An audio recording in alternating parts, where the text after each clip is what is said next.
Well, good afternoon from Washington, D.C. This is former Congressman Mike Ferguson, the leader of BakerHostetler's federal policy team.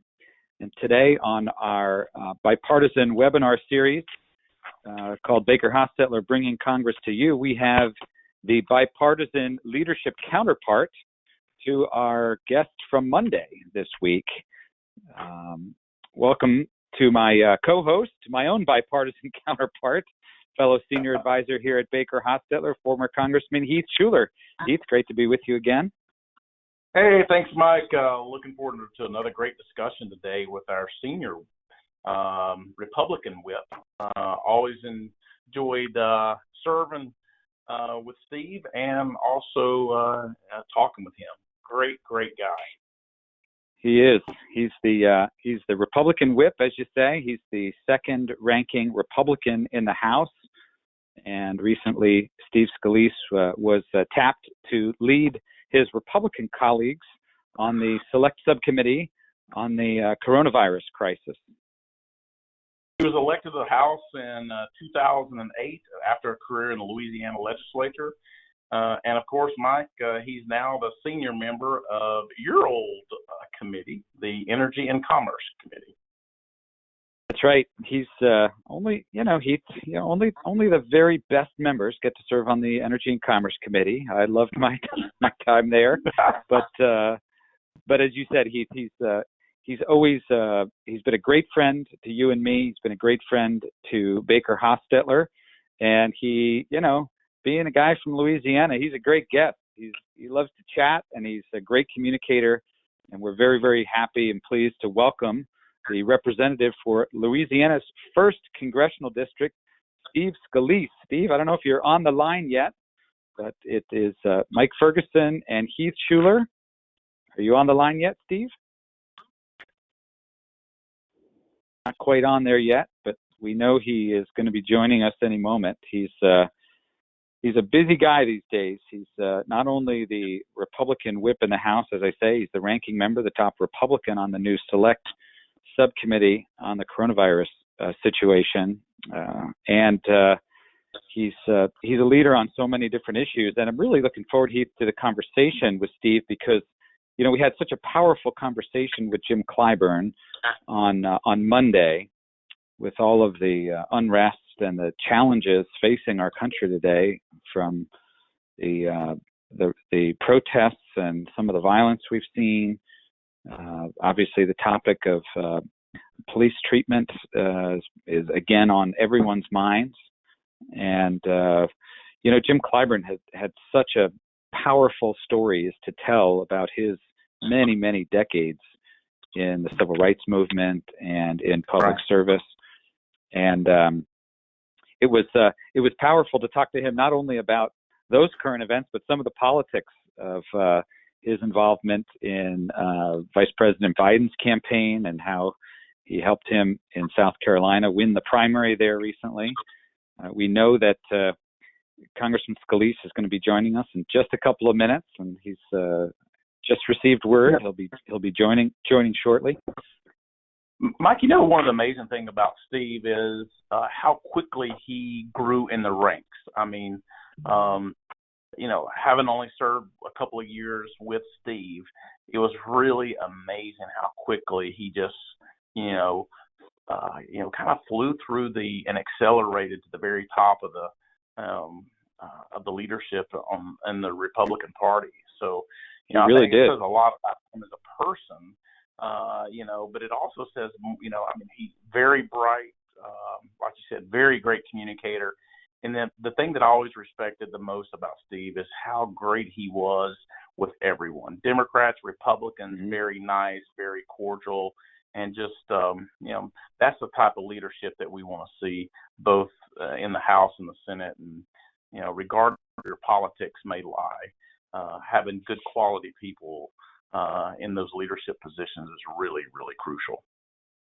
Of course. Yeah, no, that's exactly right. He, for even folks who don't follow politics, he became a household name after the tragic shooting incidents where he was shot, and really it was really touch and go for a long time. And he's had a long recovery, number of different surgeries, and I tell you, the grace with which he's handled that, and the way he's inspired folks in coming back from that and trying to be a unifying force after that kind of awful circumstance.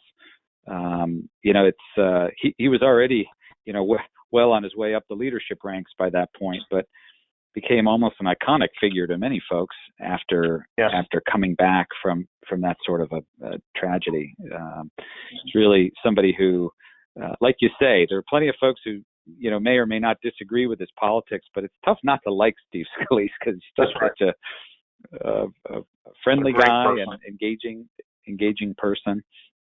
And we're very much looking forward to having him on. I know he's going to be on any moment, but he's got a lot going on.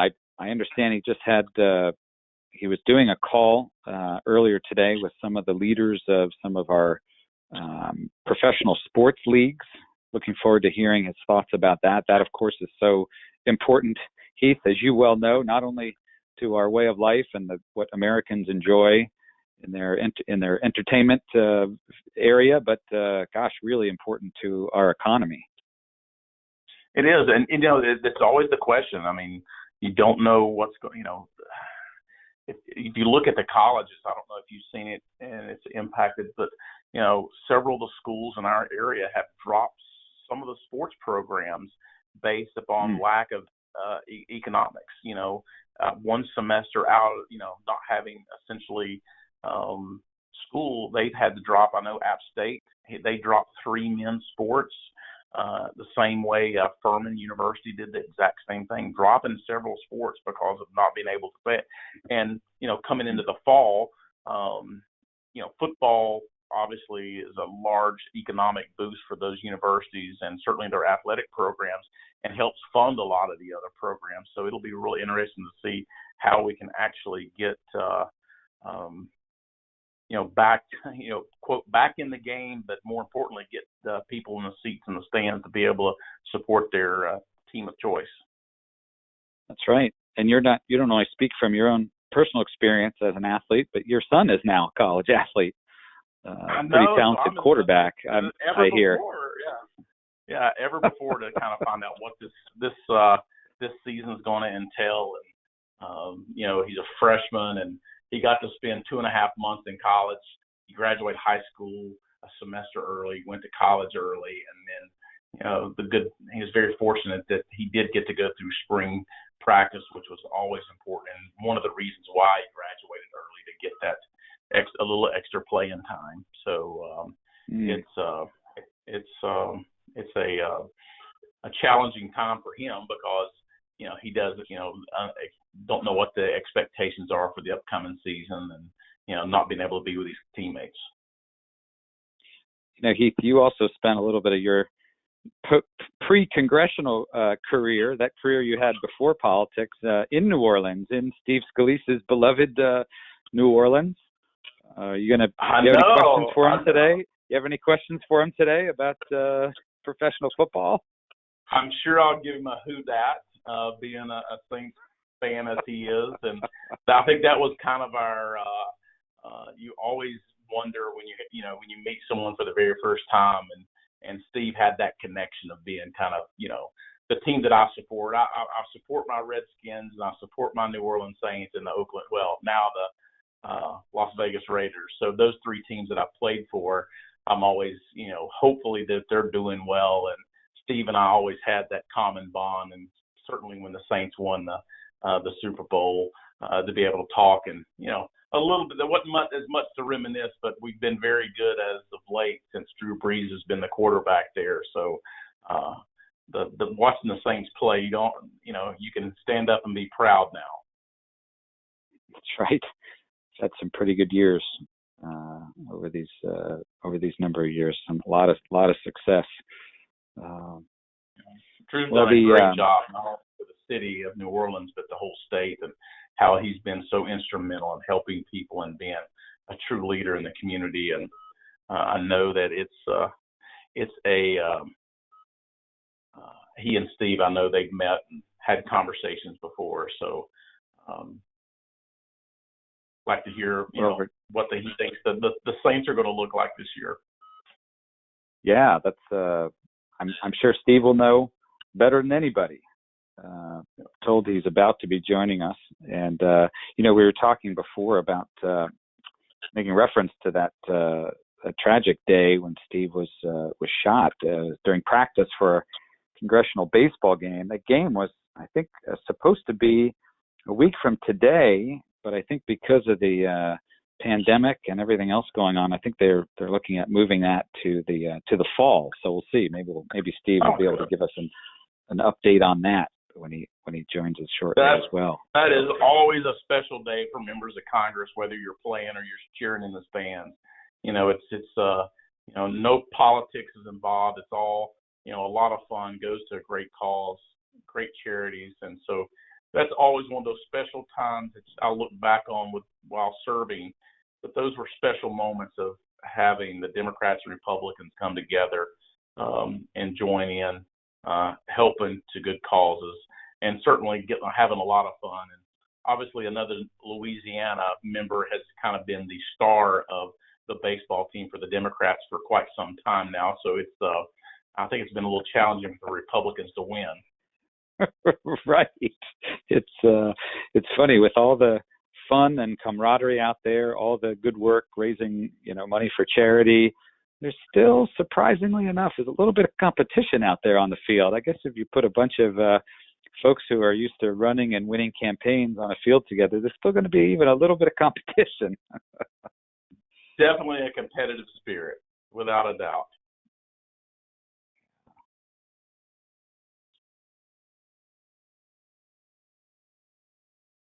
Well, Heath, one of the things I'm looking forward to asking Steve about is, his thoughts on everything that's going on in the country right now. We've seen, some of the protests some of them have turned violent. That seems to have slowed down a little bit last night, thankfully. Less destruction, less damage to property and danger to human beings. But I suspect this is going to be something that is going to impact our country for quite some time. Steve, represents a state that has a lot of diversity and has a history of working through a lot of issues like this. So I'll be interested to get his perspective, someone who's grown up in Louisiana and has had to deal with issues like this from time to time. I'm really hopeful that he has some words of wisdom for us and for the country. I think now is the time, and we saw that during 9/11 when members of Congress went on the Capitol steps and held hands and kind of supported one another. Whether it be what's happened with COVID-19 or whether what's happened with the racial issues, I would hope that you would have some really great leaders, such as we've had our last two guests with Steve and with Jim Clyburn. The two of them can help orchestrate something that would kind of bring the Congress back together. I think America's looking for, leadership on the congressional level to say, hey, let's put our differences aside in so many different ways. We've got major issues ahead of us economically, health-wise, and figure out a clear path that we can actually work together in a bipartisan way. There's not a time goes by when I go out in the public that somebody says, boy, I wish they'd just start working together. Wish they'd start working together. And I think the unfortunate thing, it's the fringe groups on each side of the political party that's got so much of the talking heads and voices. And, we need to start listening to Is that Heath Shuler? Hey, is man. That the how former are you, New Orleans buddy? Saint great? The New Orleans Saint Who's that? Shuler. Who's that? Well, Steve. How have you been? Steve, I am good, Steve, my it's friend. great. It's so great to hear your voice. I was going to say that. Steve, it's great to hear your voice. It's Mike Ferguson and Heath Shuler here.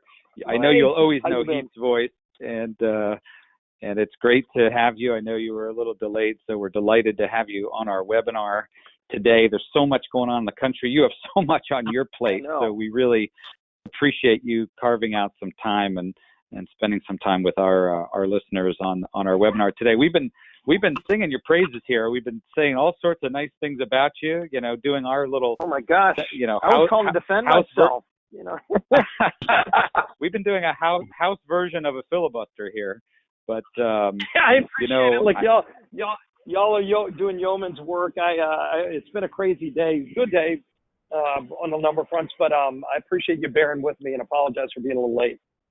Of course, not a problem at all. You know, the first thing that's, I think, on everybody's minds, of course, on the front pages of our nation's papers and on everybody's minds is the unrest, you know, that we've been seeing unfold in the past week. I know you come from a diverse state. You've dealt with issues like this and been a part of solutions to issues like this during your career. Just maybe we'll kick it off by just asking your thoughts on what we're witnessing and how do we get through a situation like this as a country and come together? Yeah, Mike, you know, it's heartbreaking when you see where we are today because, you know, we're in the middle of this pandemic and people are trying to figure out, you know, are they going to be able to get their job back, or are they going to be able to reopen their small business again that's dying on the vine? And, you know, there's a tremendous uncertainty related to COVID. And then you throw on top of this the horrific murder of George Floyd. And I think everybody at that moment was horrified with what they saw with the video, and we're calling for justice, and it needs to happen. There needs to be accountability. And I think that we're in the middle of that. And Heath's colleague and mine, Keith Ellison, is the Attorney General for Minnesota. Our former colleague, Tim Walz, is the governor of Minnesota. And I have confidence that they're going to do their job and carry out justice. But what started as peaceful protests to try to draw attention to the racial injustice that has been out there for a long time, it turned quickly, unfortunately, into something that has nothing to do with George Floyd. And that is when you see the rioting and the looting and the shooting and killing of cops, for goodness sake. And, you know, there was a retired police captain in Missouri that was murdered, literally murdered, trying to stop looters. And how do we get to that point so quickly? And how do we get back to a sense of respect for what that conversation needs to be to heal the ills of our society, as opposed to just everybody being pushed into a corner because you're watching, you know, cities being destroyed, and it's heartbreaking. And, you know, when I saw and heard reports initially of St. John's Church on fire, I'm sure Mike, you and Keith and anyone else who knows Washington, D.C., you know, just the image of that history of that church, it was like, you know, it was like when we saw the Notre Dame Cathedral burning down in Paris. I mean, it was just one of those things that it rips at your heart, and you say, wait a minute, how did we get to this point? We've got to get back to a better place where we can have a real conversation. This isn't the way to honor George Floyd's life. You know, it's interesting. Jim Clyburn was saying some of the very same things. Heath and I had Jim on a webinar just a couple of days ago. Your counterpart, not only as the whip, but also you know, on this new select subcommittee on the new select subcommittee. And you know, he was sharing some of his thoughts as you have, and we were also asking him about the new select subcommittee and whether that might be an opportunity for some bipartisanship, maybe finding some common ground. He had his thoughts on where he's hoping to lead that. What are your thoughts? What are your views on that? How is that committee going to function, and how do you think the Republicans and Democrats might work together on that? Is there a real opportunity there? Yeah, Mike, you know, the good news is that Jim Clyburn and I, while, you know, I'm the Republican whip, he's the Democrat whip, the majority whip, Jim and I have always had a very good relationship, and it's a relationship of trust and respect. You know, we have different philosophies on some things, but we've also worked together on some things too, including the historic USMCA trade agreement. I mean, it was happening in the middle of impeachment, which was maybe the most divisive thing we've seen in Congress in a long time. And that very same week, Jim and I were literally in his office working on making sure we had the votes to pass USMCA. And of course, we were able to do that.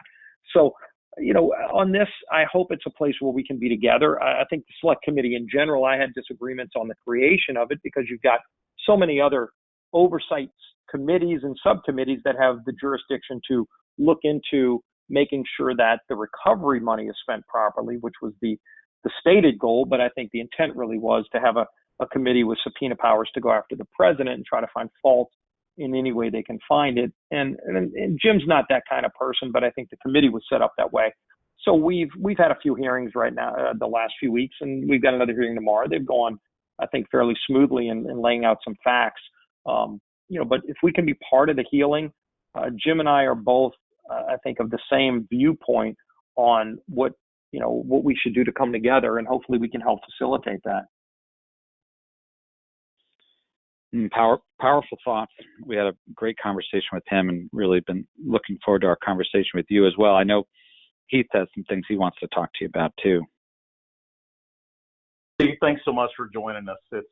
It's always a pleasure to talk with you, and some great times we spent in the house together, and I greatly appreciate. And in the house gym too. Yeah, exactly.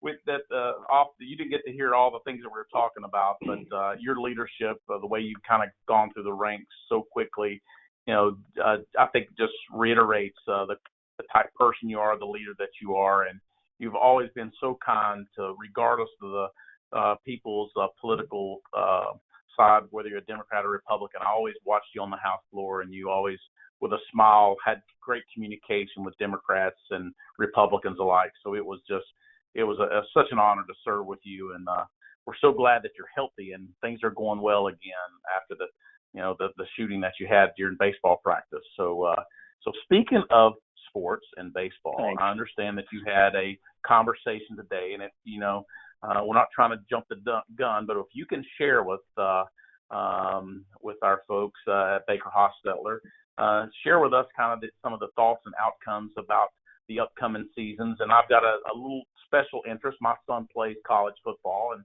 there's nothing more I'm looking more forward to than watching him hopefully this fall and to be able to participate as a fan. Now, is he a Tennessee Volunteer, Heath?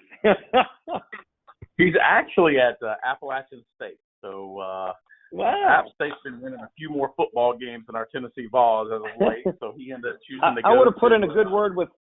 I would have put in a good word with Coach O. I mean, I think you were. What were you? You were like the top tier of voting for the Heisman Trophy when you came out. What were you, second place or third place in voting for the Heisman? I came in second, yes, behind a Man, that's impressive. And a great quarterback, Charlie Ward, who ended up playing basketball for Detroit for many years. Yeah, no, look, Heath, I mean, first of all, I appreciate all your comments. And, for those of you on the line that don't know, Heath and I served together. We're really good friends, but not just friends as colleagues in Congress.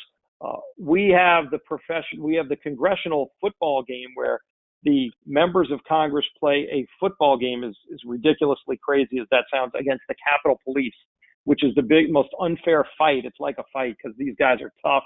I know firsthand how good and well-equipped the Capitol Police are and well-trained they are. Members of Congress are not. And, we had a game, and I only played one game my whole congressional career. I played the baseball game every year, as we all know, but I played one game, and it was Heath Shuler was the quarterback for our team when he was still in Congress. And I know you'll remember this. It was a close game, and the Capitol Police were up, I think, by 5 points. It was fourth down, the final play of the game. I was fortunately not in the game because we wanted to win. I played like one or two plays. And so Heath goes back, final play of the game, throws the ball about 5 feet above everybody else, and John David Booty, a former safety for the Philadelphia Eagles, somehow jumps up about 10 feet, gets the ball. He's triple teamed by the Capitol Police, comes down with the ball in the end zone, and we won the game. And at that point, I said, I'm never going to play again. We won. And I don't think we've won the game since. But I don't you remember that well. Herschel Walker, if you'll remember, we kind of stacked the deck that year with Herschel Walker and Ken Harvey also played along with us. So, Ken's still involved, but I know you remember that throw because whenever you throw a game-winning pass, you got to remember those great moments. But I retired my career after that. look, I mean, it was a really good conversation. I'd wanted to get, we've been doing this, by the way, with the whip team. I've got about 80 members of Congress from around the country on the Republican whip team. And we'll meet about once a week and do phone calls, bringing in heads of organizations. And we've had the head of the National Restaurant Association and, the heads of some of the energy industries when we're talking about troubles in the energy industry. And we've had the hotel, motel folks. And, so we've been bringing in people so that members can talk about different aspects of reopening the economy. The president asked me a few months ago to be on his task force to reopen the economy, and all of us as members want to do what we can to help save our small businesses, save jobs, but ultimately get people back open and do it safely. And so there's a lot of good practices people are using. And so I wanted to bring in the heads of the sports leagues, and it was great, the reaction we got. I mean, Roger Goodell, the commissioner of the NFL, was on the call. We had Mark Emmert, who's the head of the NCAA, on the call. We had the head of the National Hockey League. They just announced that they're going to do a modified season with playoffs starting up again. We had the head of the PGA. They're playing their very first PGA tournament next week in Fort Worth. I think the Charles Schwab tournament's going to be played by the PGA. And we had the head of NASCAR. And of course, NASCAR was the first major sports league to come back, and they're still racing to this day. So we really had a good conversation about best practices, what safety protocols are being looked at, how testing is playing a key role. Every sports league, Heath, is working with health experts. They all have their own health professionals that they're working with directly. They're taking guidance from CDC. All of these sports leagues work in multiple states. So, of course, they're working with the governors in those states, and they're following the protocols that each state sets out, and that's the challenges that they're facing, but they're doing it well. We talked about the importance of bringing sports back. And, for those of you that don't love and appreciate the Saints the way Heath and I do, a lot of you will remember when New Orleans was just completely shut down and on our knees after Hurricane Katrina. And I was in the state legislature back then. I had to cast a vote that to me was a very easy vote, but at the time was controversial of whether or not we rebuild the Superdome. And there were people saying, how can you rebuild a sports facility when people aren't in their homes again? And so when you look at that, it showed how it brought people together. Sports brought people together then. Yeah, I was in the Dome when the Saints came back and beat the Atlanta Falcons, and it was like a religious experience. I mean, it really was emotional, but people needed that. They needed to get back together again. And I know we're in a world where maybe today you can't be in large crowds, but by September we ought to be setting a goal that we can be safely in a large crowd like that again. And the NFL, and Commissioner Goodell talked about this. They are planning so that September they will have a full season with fans in the stands. That is their objective. They're working towards it. I applaud the fact that they're doing that. Obviously, they're following safety protocols for the fans and the players. But it was a really good conversation. Steve, this is Mike. That's great news, first of all. I mean, for so many reasons. Great news for the economy, great news just for, sports is such an integral part of our American life, and we've all felt that loss amongst so many other difficulties over these months. So we're really, I know everybody looking forward to getting back to that some semblance of normalcy there. What are some of the Republicans' priorities for future pandemic relief legislation? We saw, obviously, that Speaker Pelosi passed her big bill recently with virtually no Republican support in the House.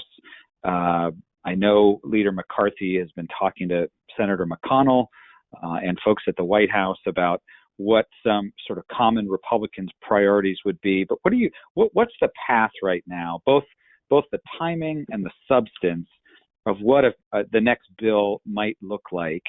And is there, where are there areas for compromise, or what are some of your big priorities that maybe you'd be willing to take some of the Democratic priorities in exchange for? Yeah, Mike, this is something we've had a lot of conversations about, and of course, Kevin McCarthy and I talk a lot about, where we were in the House a few weeks ago, where we're, looking to go. I would say first and foremost that I think the biggest focus of our members on the Republican side in the House are making sure that the CARES Act, the $2 trillion package we spent and passed and appropriated for is working properly. It's got to be working for families. It's got to be working for small businesses. It's got to be working for hospitals and states. We had so much money in there for so many of those different priorities, and most of that money hasn't been spent. You see even within the Paycheck Protection Program, which may be one of the most successful and effective programs that Congress initiated in a very short period of time with hundreds of billions of dollars, has been working to save. I've heard from so many businesses that said the only reason I'm still afloat is because of PPP. And we got to make sure it's working properly. We just passed a bill, bipartisan bill last week in the midst of a lot of the other fights we were having, to reform the Paycheck Protection Program to give it more flexibility, to allow for example, instead of 8 weeks length of time that you have to use that money, to go up to 24 weeks, and to reduce the percentages where currently it's a 75% minimum that you have to spend on payroll, with 25% being spent on rent and utilities. We lower that threshold down to 60-40, 60% payroll, 40% rent and utilities, because we're finding a lot of businesses are slower to reopen. The protocols, when they say you can open your restaurant at 25%, the bill was passed anticipating if you could reopen, it would be at 100%. And obviously that's not the case. And so we're trying to make that work better. We passed that with a 417-1 vote margin.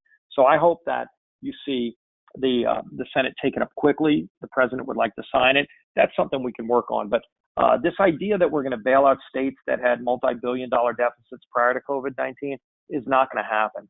And I've told my governor, and my governor's a Democrat, but he and I actually have a very good working relationship, John Bel Edwards. And I've talked to the mayor of New Orleans, and she and I have a very good working relationship. And we know where to put our differences on the side and work together. And but I made it clear to them that we've spent a lot of money. The state, our state got $1.8 billion. New York, by the way, the state of New York got $7.6 billion. And they haven't spent all that money. And yet the governor of New York is saying, I need another, whatever, 50 billion, 100 billion. They act as if this money's just falling out of the sky. And, focus on making sure the billions that each state has is being spent properly, and to give them flexibility where they need flexibility. Liability protection keeps coming up. And by the way, it came up on the call with the sports leagues. A number of the heads of these sports leagues talked about the interest in having some kind of liability protection as well. And so we tried to work that into the CARES Act. It wasn't able to get full support, as you can imagine, but it is something that keeps coming up. It's important in the meantime to have good protocols from CDC on down, so that you can know as a business, how can I safely reopen and at least give all the protections that I can.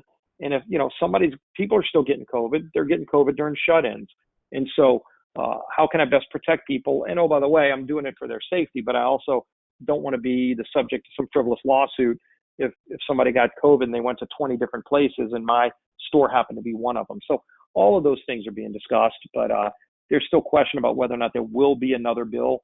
The good news is there are still hundreds of billions of dollars out there in relief that we already passed. And do you have a sense from any of your Democratic friends that some sort of liability protection could be included if there's a future bill? I mean, every Republican seems to say that this is, their top or maybe second top priority for any future legislation. You're hearing from folks in the private sector about that.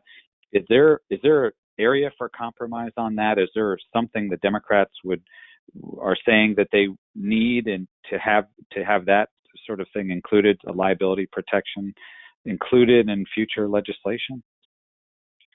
Well, I hope it's something we could come to an agreement on, and I do think there's a lot of interest from Democrats to do this, because they're hearing from the same small businesses that we're hearing from. And if you're a small business owner, you don't think in terms of Republican or Democrat philosophy. You think in terms of whether or not you can even open your business again, and you're worried about your employees. I mean, this idea that some people perpetuate that the millionaires and the billionaires are somehow, greedy people who just want to bank all their money and go off to an island in a yacht. I mean, that's not reality. Most people, whether you're a small business owner or a millionaire or a billionaire, and I've met a lot of billionaires who you would never know it because they go to work every day and they work hard and they work late hours and they care about their workers. They care about the families of their workers. Most people don't start a business so that they can go provide 100 jobs for people. They start a business because they have a dream. And as they're pursuing that dream, other people become part of it, and they're like family. and you don't want to see your workers laid out on the curb. So they want to get back to work, and they want to bring their employees back. And they know that there are challenges like limits on how many people they can let into their retail establishment, or the threat of lawsuits or other things. And so they're trying to juggle all that in making their decision of whether or not they even reopen. And so we ought to make it as easy as possible for people to get back to work in a safe way. And liability protection should be one of those things. It shouldn't be, hey, I'll give you liability protection if you give me the Green New Deal. We're not going to do that. We're not going to change permanent law to fix a problem that is a bipartisan problem. You know, and just real quick on timing, I'll kick it back over to Heath here in a second. But on timing, I mean, I used to be on a whip team when I was in the House and trying to think through next steps and down the road, and when there'll be opportunities for votes to be cast. We're in the first week of June. House isn't scheduled to come back under Mr. Hoyer's Steny new calendar until at least the end of the month. Do you see any future possible compromise of something with the Senate and Republicans and Democrats getting together? Doesn't sound like that's going to be a June exercise. It sounds like that's something that might happen in July at the earliest. Does that sound right to you? Yeah, it does. And, you're like a good whip team member still. You think in terms of, the layout of how you start an idea, build a coalition, and then bring it to the floor once it's done. The only talk Steny has had in the last 48 hours is of possibly bringing us back in middle of this month if there's some package that's put together on social justice. Unfortunately, they're not working with Republicans on that, so I don't know if it would be something that would be bipartisan, but there might be some vote we would have there in a narrow way. But when you get to the bigger issues of like the must-pass bills on spending, or the National Defense Authorization Act, which I do think we have an opportunity to bring the Armed Services Committee back and get a bipartisan bill. Mac Thornberry feels confident we can do that too, where that's typically a very bipartisan exercise.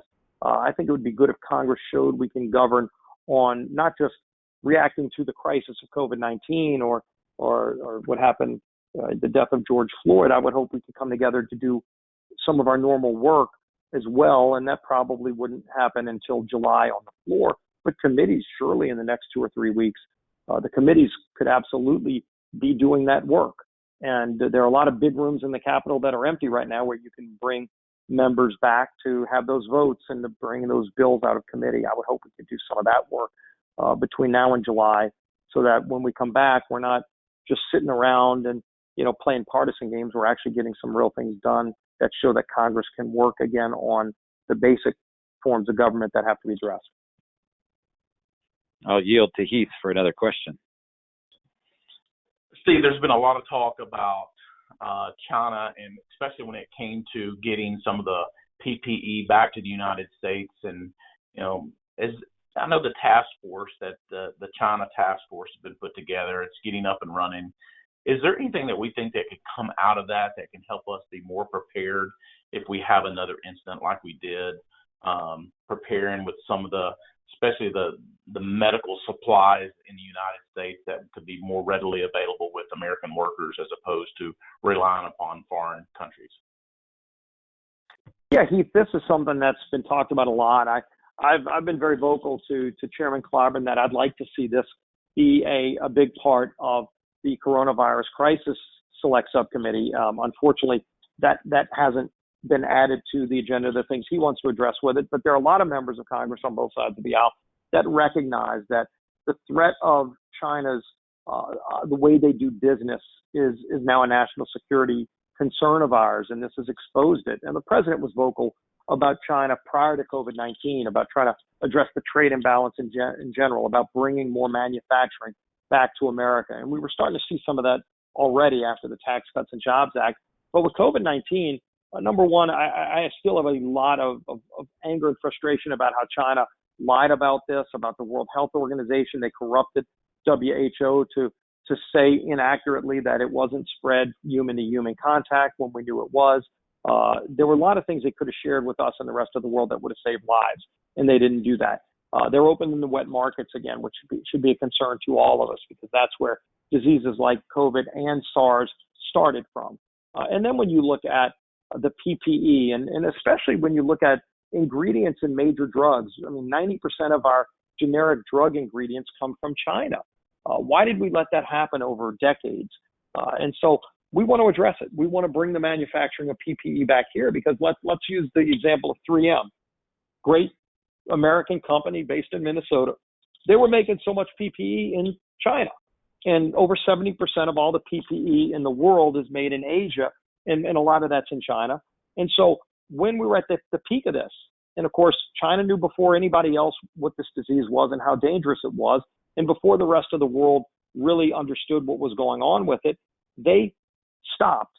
This is the Chinese Communist Party made a decision to stop the export of PPE, including telling companies like 3M, you're an American company, but you're here in China. You can't export PPE back to America, even if you have orders that are signed and paid for.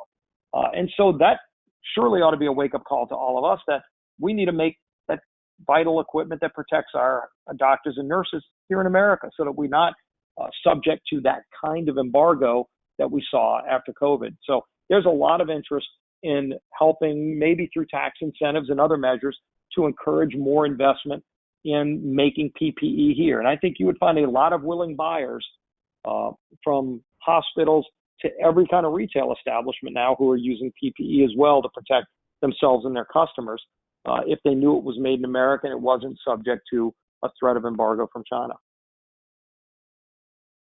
Steve, it's Mike again. You're talking about healthcare issues. Obviously, we were talking before you came on the line about the Energy and Commerce Committee and your work in healthcare. I did a lot of work on healthcare when I was on the E&C committee. It's just such a great committee and important jurisdiction for healthcare policy stakeholders. And I know this seems now like it was a million years ago, but beginning of the year, there were a lot of folks in the healthcare world who were looking at a possible fix on surprise medical billing. There were some folks who were talking a lot about possible legislation to address drug pricing. I know it seems like ancient history now, and some of that stuff has been addressed in some of the COVID legislation. I know we had that deadline in May that came and went, and that was taken care of in one of the bills that came through on the COVID crisis. But any news on those fronts? Any other healthcare related, the pre-COVID healthcare related issues that folks were very focused on at the beginning of the year? Is there anything new or what's next on surprise medical billing or drug pricing or some of these other issues?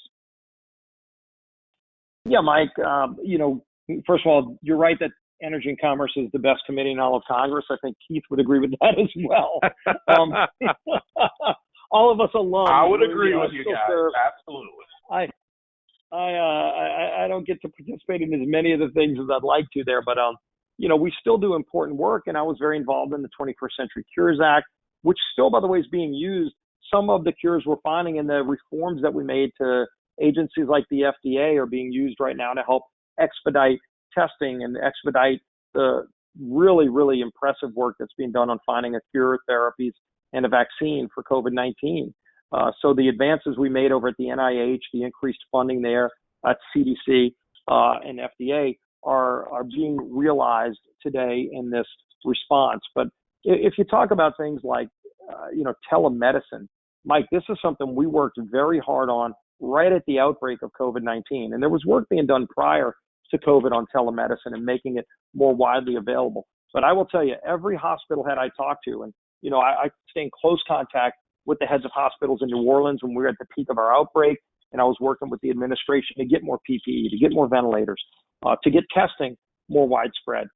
We talked about how telemedicine is being used so effectively when doctors weren't taking patients again at their normal clinics, and there are big problems, by the way, in healthcare that are being caused by the shut-in. There are a lot of studies that are coming out now that show all of the people that have been staying at home, not going to their doctor, not getting their checkups and the mammograms and the colonoscopies and their cancer treatments is led to an increase in non-COVID deaths this time versus if you compare a year ago to today.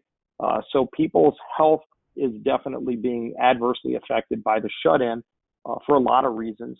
Another reason why we need to get things opened again. But telemedicine has advanced dramatically. Some of the other work we were doing prior to COVID-19, I think you'll see us get back to that because healthcare still has a lot of problems. And there's a lot of bipartisan interest on working through some of these things. But I think we can all be encouraged by what we were able to come together on in telemedicine and just to see how that is being played out today, how things like the right to try, which was a bill that Congress passed when we were still in the majority, very bipartisan bill that the president signed, is still being used today to save lives as we learn more about this disease. You know, staying on the Energy and Commerce Committee theme, you're active on so many different issues, so many policy areas. But of course, energy policy has always been a real important interest for you, not just personally, but I know because of your district and your state. It's been kind of lost in some of all of this other news, but you know, oil markets have been completely destabilized, not only by the economic calamity of the pandemic, but the recent actions by other oil-producing countries. Is there anything, when you talk about trying to get back to normal and addressing the regular challenges that we've had outside of these extraordinary challenges that we've been facing more recently, is there anything Congress can and should be doing or will do to help address these challenges that the American energy industry has been facing from this sort of dual trauma?